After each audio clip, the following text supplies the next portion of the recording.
नमस्कार। Bits news 24/7 में आप लोगों को सुस्वागतम। जी हाँ, अमेरिकी संसद का निचली सदन हाउस ऑफ रिप्रेजेंटेटिव्स का स्पीकर नैन्सी पेलोसी का ताइवान पहुंचने से अमेरिका और चीन का बीच तनाव चरम पर है। चीन पहले से ही धमकी दे रहा था कि नैन्सी पेलोसी ताइवान आएगा तो इसके गंभीर नतीजे होंगे। लेकिन सवाल उठता है कि चीन नैन्सी पेलोसी का ताइवान आने से इतना क्यों चिरा हुआ है। बीजिंग में 1989 में एक बड़े विरोध प्रदर्शन का चीन की सरकार ने बलपूर्वक दबा दिया था। इसके 2 साल बाद 1991 में नैन्सी पेलोसी तिएनएनमेन स्क्वायर गए थे और वहां उन्होंने चीनी सुरक्षा बलों को हाथों मारे गए प्रदर्शनकारियों का समर्थन में बैनर लहराया था। ये कोई रहस्य नहीं है कि चीन पेलोसी को लेकर इतना आक्रामक और चिरा क्यों रहता है। चीन नैन्सी पेलोसी पर झूठ बोलने का आरोप लगाता रहा है।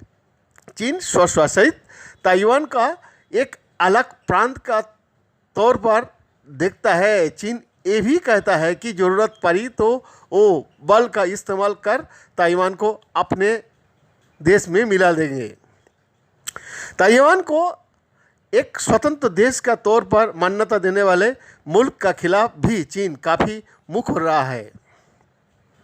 नैन्सी पेलोसी की अमेरिका की उपराष्ट्रपति कमला हैरिस के बाद अमेरिकी राष्ट्रपति के रेस में दूसरे नंबर पर माना जाता है। 1997 में अपनी पूर्ववर्ती न्यूट गिंगरिच की ताइवान दौरे के बाद नैन्सी पेलोसी अमेरिका के सबसे वरिष्ठ नेता है जिन्होंने इस द्वीप का दौरा किया है। नैन्सी पेलोसी को ताइवान दौरे की योजना पर चर्चा भले थी, लेकिन इसका औपचारिक पुष्टि नहीं की गई थी। नैन्सी पेलोसी अमेरिका कांग्रेस का 5 सदस्यों का प्रतिनिधिमंडल के साथ सिंगापुर, जापान, दक्षिण कोरिया और मलेशिया पहुंची थी। मंगलवार की रात नैन्सी पेलोसी की अगुवाई वाला यही प्रतिनिधिमंडल ताइवान भी पहुंच गया। कहा जा रहा है कि नैन्सी पेलोसी की इस दौर का अमेरिका राष्ट्रपति जो बाइडेन ने समर्थन नहीं किया है। चीन इस दौरे का लेकर काफ़ी नाराज है और उसका कहना है कि नैन्सी पेलोसी को रोकना जो बाइडेन का जिम्मेदारी थी। कहा जा रहा है कि पेलोसी का रोकने की कोशिश व्हाइट हाउस ने की थी। हाल ही में राष्ट्रपति बाइडेन ने कहा था, सेना का मानना है कि ये कोई अच्छा आइडिया नहीं है। बीजिंग में तिएनएनमेन स्क्वायर पर कम्युनिस्ट पार्टी ने जिस तरह से प्रदर्शनकारियों का दमन किया था उसे लेकर नैन्सी पेलोसी काफ़ी आक्रामक रही है। 1991 में नैन्सी पेलोसी ने तिएनएनमेन का दौरा किया था। इस दौरे में पेलोसी ने अपने साथ आए अमेरिकी कांग्रेस का 2 सदस्यों से अलग रुख अपनाया था। पेलोसी इन दोनों को छोड़ तिएनएनमेन स्क्वायर गया था। इसके लिए उन्होंने चीनी मेजबान से अनुमति भी नहीं ली थी। तिएनएनमेन पर तब पेलोसी ने एक फ्लैग लहराया था जिस पर लिखा था, जिन्होंने चीन में लोकतंत्र के लिए जान दे दी उनके लिए। तब वहां पुलिस भी तत्काल पहुंच गए थे और इस घटना को कवर करने वाला पत्रकार को पकड़ लिया था। चीन का विदेश मंत्रालय ने तब पेलोसी का निंदा की थी और इसे पूर्व नियोजित तमाशा बताया था। तब कई लोग ने पेलोसी को इस रुख की आलोचना भी की थी। बीजिंग में CNN का पूर्व ब्यूरो प्रमुख माइक चिनॉय ने फॉरेन पॉलिसी में एक लेख लिखा है और कहा है कि पेलोसी की वजह से मौके पर उनकी गिरफ्तारी हुई थी।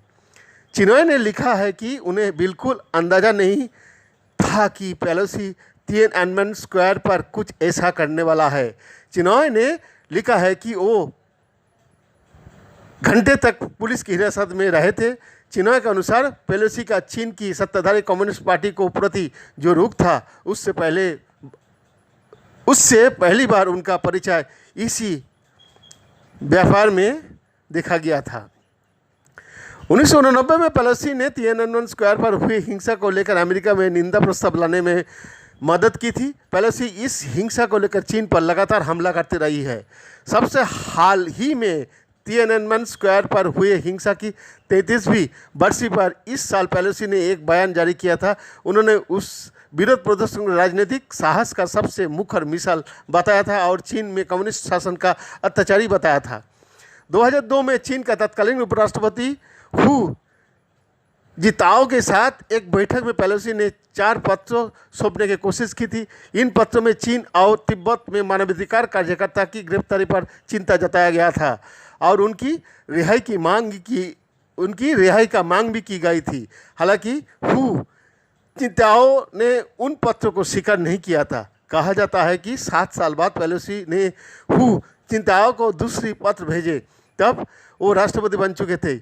इस पत्र में भी पेलोसी ने राजनीतिक कैदियों को रिहा करने का मांग की थी। इन कैदियों में लियो सियाओ भी शामिल थे। 2010 में लियो को शांति का नोबेल सम्मान मिला था, लेकिन उन्हें नाव जाकर अवार्ड लेने की अनुमति नहीं मिली थी। मानवाधिकार के उल्लंघन का हवाला देते हुए पेलोसी लंबे समय से चीन में ओलंपिक खेलों का आयोजन का विरोध करती रही है। पेलोसी ने अमेरिका का तत्कालीन राष्ट्रपति जॉर्ज डब्ल्यू बुश से 2008 में चीन में समर ओलंपिक्स का उद्घाटन समारोह का बहिष्कार करने का मांग की थी। तब राष्ट्रपति बुश ने भी इसे अनसुना कर दिया था। इस साल भी पेलोसी ने बीजिंग में विंटर ओलंपिक्स का राजनयिक बहिष्कार क्या मुहिम चलाई थी। पेलोसी चीन में उइगर मुसलमान का मुद्दा भी जोर शोर से उठाती रही है। विंटर ओलंपिक्स का बहिष्कार की मुहिम को भी उन्होंने उइगर मुसलमान से जोड़ा था। अमेरिका ने इस बार बीजिंग विंटर ओलंपिक्स का राजनयिक बहिष्कार किया भी था। पेलोसी ने बीजिंग विंटर ओलंपिक्स का बहिष्कार का समर्थन करते हुए कहा था, चीन में एक तरफ जनसंकट चल रहा है और इस बीच दुनिया भर का राष्ट्राध्यक्ष जाएंगे।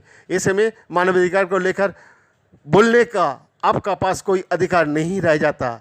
चीन में अमेरिकी दूतावास का एक प्रवक्ता ने कहा था कि चीन का बेवजह आलोचना का कोई मतलब नहीं है। विश्व व्यापार संगठन में भी पेलोसी चीन को मानवाधिकार का मुद्दे पर घेरती रही है। बैद्यनाथ दास का रिपोर्ट, बीर 24 7।